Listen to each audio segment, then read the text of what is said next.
Hey everybody, welcome back to Tim Travels. I'm Terry, your host, with my sidekick Beatrice over in the passenger seat, enjoying the lovely weather here in Central Valley of California.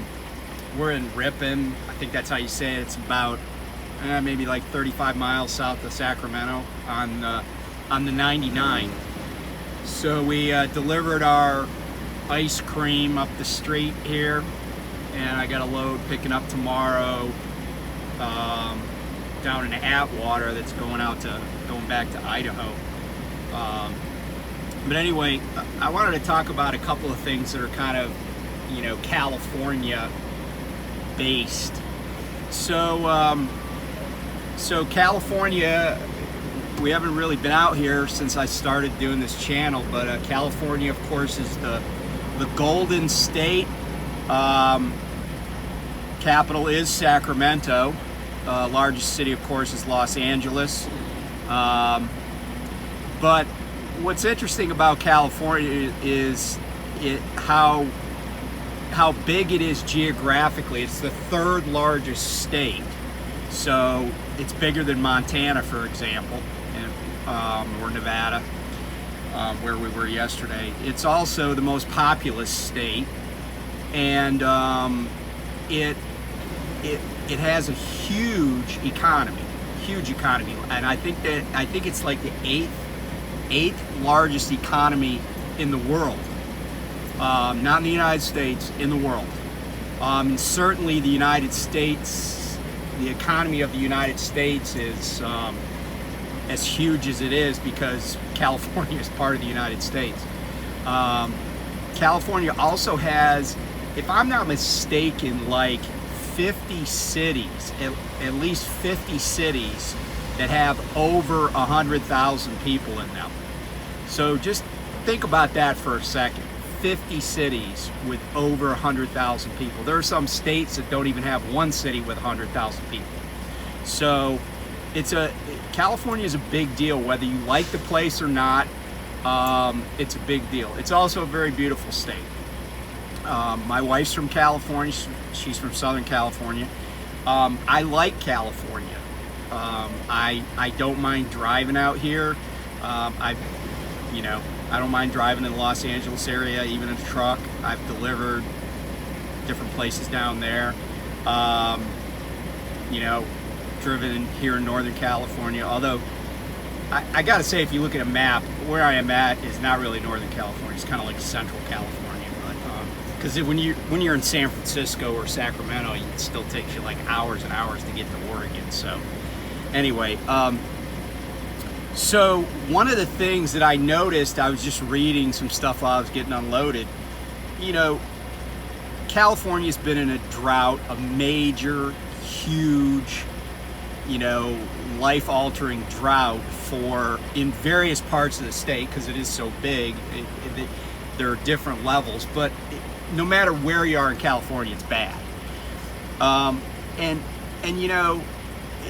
When it's bad for California, because California is such a huge part of the U.S. economy, it doesn't help any of us, regardless of where you live, because federal resources are used for wildfires, just relief for farmers, ranchers, whatever it is. It all impacts everybody.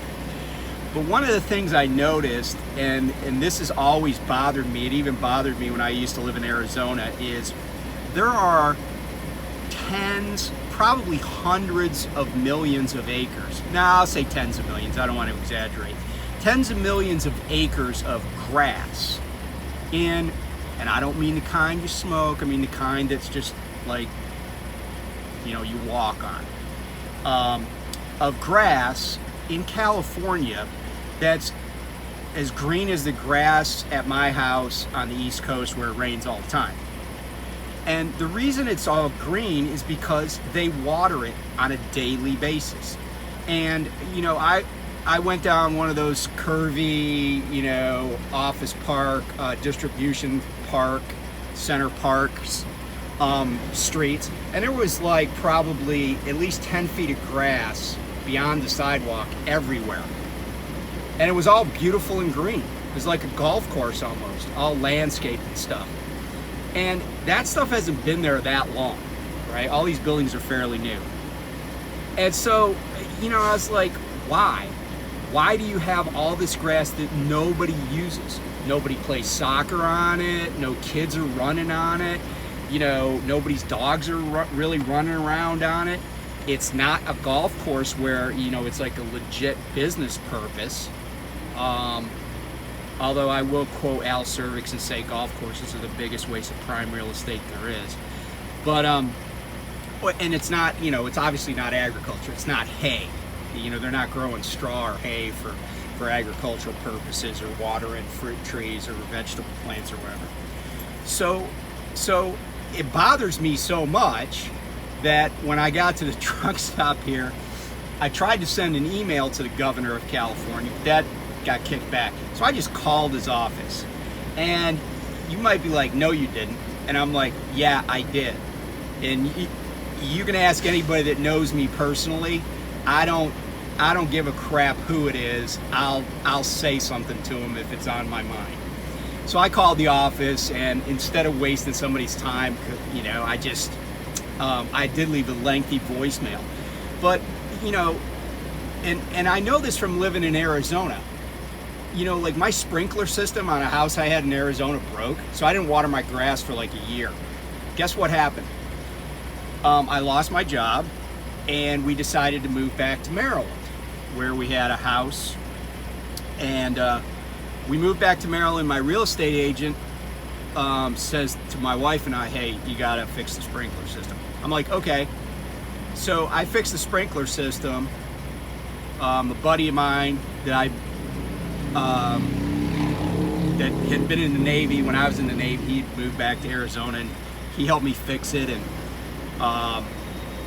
you know, we watered the grass for like a day, and it was green again, because that's what grass does. It gets dormant, and then once it gets water, it you know, comes right back.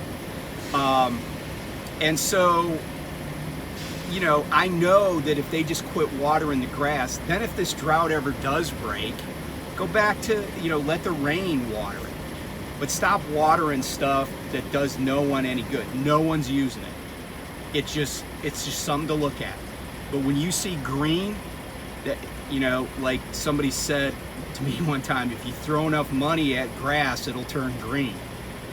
Well, that's what that water is, but it's water that's needed to support the economy and other more important uses. So that's what I told the governor.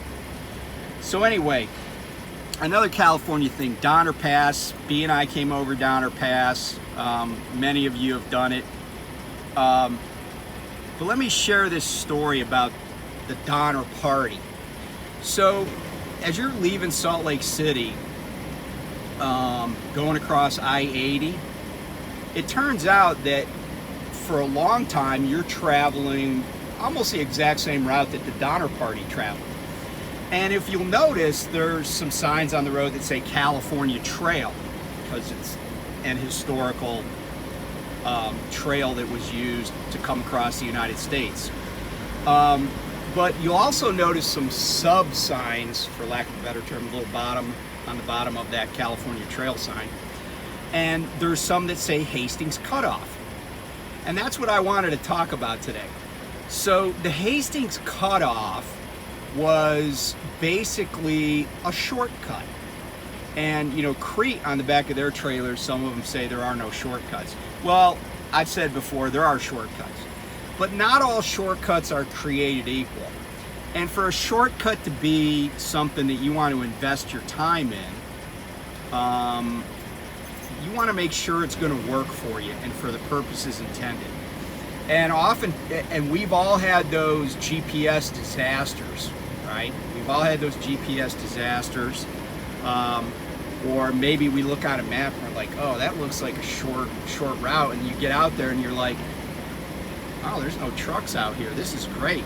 Well, there might be a reason there's no trucks out there. But getting back to the Donner Party, so the Donner Party gets to Wyoming, okay, from the Midwest, They get to Wyoming, and they had read this book by this guy named Hastings, who was not an experienced explorer or frontiersman. He was just a young lawyer from Ohio. But he decided that there was this way to basically cut some time off the Oregon Trail, which went north around the Wasatch Mountains and actually up into Idaho, and then back down into Nevada, where it split, and the southern leg went towards Northern California, towards the Bay Area, and the northern leg went like to Oregon. And so he devised this thing, and he named it after himself, of course, called the Hastings Cutoff. Now, the Hastings Cutoff was interesting because it was totally unproved. Like, no one had ever taken a wagon train across it. But Hastings comes back from California, and he meets a wagon train at Fort Bridger, Wyoming. Now, Fort Bridger was run, or the town was named after a guy named Jim Bridger. Now, Bridger was an explorer, frontiersman and stuff. But Bridger also had significant commercial interests, and he ran a trading post. He resupplied these wagon trains of settlers or pioneers coming, heading west. And just to put this in perspective, this is like in 1846. So the Donner Party gets to Fort Bridger a little bit after Hastings leaves with this first party. Well, Bridger himself tells them, oh yeah, this is, lots of people have done this. It's going to work. It's a proved way to get to shortcut, basically. And so he persuades them to go down through Fort Bridger and go through what is this, and basically stay on what's I-80, and then it splits and it goes over Emigration Canyon into Salt Lake City, and then the other split, which is I-84, goes up into the Cache Valley. Well, what they did though is they took that route and basically ended up going across the Salt Lake Desert. And it was very, very arduous, and they had to trailblaze too, meaning they had to cut their own trail. And they actually went a different route than the party in front of them, because the party in front of them had to trailblaze through Weber Canyon, and it was miserable, so they didn't do it. They went up through what is now Emigration Canyon. But because of this cutoff, this shortcut, by the time they got back to where the California Trail was, they were basically a month behind schedule, okay? So by the time they get to Truckee, California, so just past Reno, present-day Reno, they've already lost 5 people from their party. 5 people have already died. And they get caught in people say it's an early winter storm, but it was October, okay? Because they should have been there by like Labor Day time frame. They should have been at the base of the Sierras by very early September. So they get caught in an October snowstorm. Now, I've been caught in an October snowstorm going over Vail Pass a couple of years ago, and if it's after about the middle of September and you're out in the western mountains, you're fair game for getting in a snowstorm. So that's exactly what happens. And the Sierras happen to be super steep on the east side and slope down to the west. And in fact, that kind of geologic formation is why, coming from the west, the moisture coming in from the Pacific just dumps, no pun intended, mountains of snow on that area. Because it slowly ramps up. Because when you get to the crest, and I noticed it today, there's a sign that basically says it's downhill for 40 miles. But the uphill is only probably about 15, so it's significantly steeper on the east. So they get trapped there. And, you know, you've all heard the story of the Donner Party. Basically about, depending on how you count it, about 41 out of 80 people died. And there was, I've read different accounts about cannibalism of people that had just perished. They ate all their animal skins, any leather that they had, they ate all that beforehand. And there were some attempts to reach them, but I do know of one instance where I think a woman was murdered by one man, and I can't remember exactly his name, but she was alive. He said she died, but he really murdered her. And some of the other people knew it, and so what they did is, because keep in mind there were no laws out there, they could have just shot him, and they could have been just like, F you, you killed her, and they could have just hacked him to death or whatever if they wanted to, but they didn't. They just basically banished him. But he actually survived and made it to California. But I think what's really interesting about this is that as people who go out in you know, we still cross the wilderness, right? I mean, we have phones and stuff, but you go places where you don't have reception. You need to be prepared. You need to be prepared. Whether it's winter, whether it's summer, you got to have stuff to, you know, water to drink. If you got pets with you, you got to have extra water. You never know when you're going to be stranded somewhere. And so it's important to remember that we need to be prepared, kind of think like a Boy Scout, right? Be prepared. But also, you know, use your spidey sense, right? Use your intuition. You know, we're given that for a reason as human beings. It's what's kept us alive as a species, right? Recognize when something sounds too easy, it probably is going to be a lot harder than it sounds. Also, if you've never done anything before, if there's something that you've never done before, and I don't care what it is, and this applies in truck driving too, you know, take it slow. Don't risk everything on the first try. You know, don't risk your life, your load, your truck, whatever it is, other people's safety on the first try. You know, if you're a new driver and you haven't driven in the wintertime, you know, just go into it assuming that you're going to have a wreck, and drive. I say drive scared, you know, but be prepared. Be prepared for the worst case scenario. The Donner Party really wasn't. That's why that pass is named after him, because actually I think it was named after John C. Fremont, who explored and mapped a lot of this, you know, the West. But after the Donner Party, you know, after 1847, kind of got named after them, and the state of California put a park there back in 1927. So it's just, and maybe that's a good thing. Maybe if people forgot what happened up there, it wouldn't be a warning sign.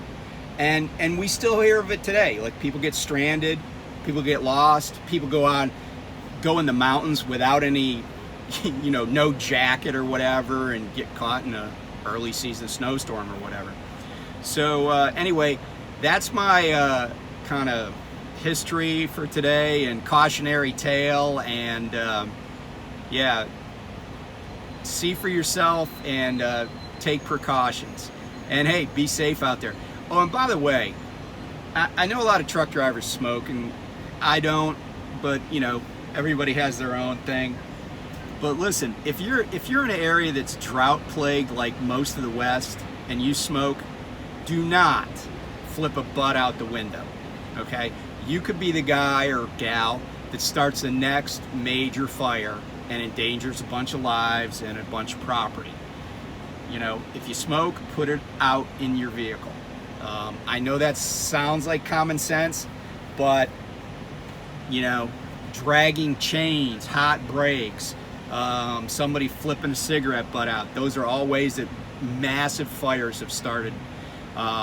And so we don't want a truck driver to be responsible for setting, 8,000 acres on fire and burning somebody's house down. So anyway, take care, be safe, and we'll talk to you next time. Bye.